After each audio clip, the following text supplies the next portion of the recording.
दोस्तों आपने मेरी पिछली वीडियो देखी होगी, अगर नहीं देखी तो उसका लिंक डिस्क्रिप्शन में है, एक बार देख लीजिएगा। हमने अब तक जो समझा है कि किसी भी बिजनेस को लोगों की राय से नहीं बल्कि उसकी सच्चाई, उसके मॉडल से समझना चाहिए। अब सबसे बड़ा सवाल, आखिर माई लाइफस्टाइल है क्या, और क्या ये सच में एक लीगल डायरेक्ट सेलिंग कंपनी है या फिर पिरामिड स्कीम है?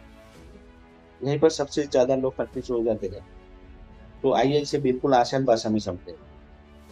माई लाइफस्टाइल क्या है? सबसे पहले एक बात हमेशा याद रखें, माई लाइफस्टाइल कोई नौकरी नहीं है और ये कोई जादू मशीन भी नहीं है जो बिना मेहनत के पैसा छापे।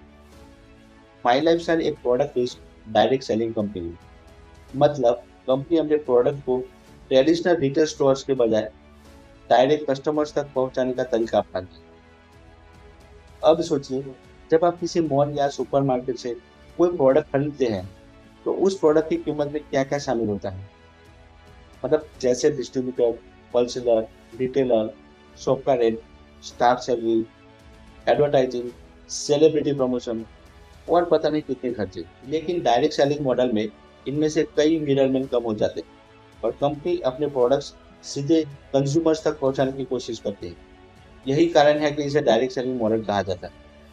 लेकिन यही से अगला सवाल शुरू होता है, तो फिर लोग इसे पिरामिड स्कीम क्यों बोलते हैं? दोस्तों यही वो पॉइंट है जहाँ सबसे ज्यादा गलतफहमी होती है। हम पहले पिरामिड स्कीम को समझ लें। पिरामिड स्कीम में असल कमाई किसी प्रोडक्ट या सर्विस से नहीं होती, बल्कि सिर्फ नए लोगों से पैसा जमा करवाया जाता है।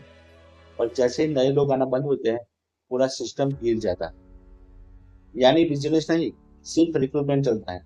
इसी वजह से ऐसी स्कीम्स कई देशों में इलीगल होती हैं। अब दूसरी तरफ देखिए, डायरेक्ट सेलिंग मॉडल को समझिए। यहाँ कंपनी के पास प्रोडक्ट्स होते हैं, कस्टमर्स होते हैं, परचेज होती है, बिजनेस ट्रेनिंग होती है और इनकम बिजनेस एक्टिविटी पर आधारित होती है, सिर्फ किसी को जोर देने पर नहीं।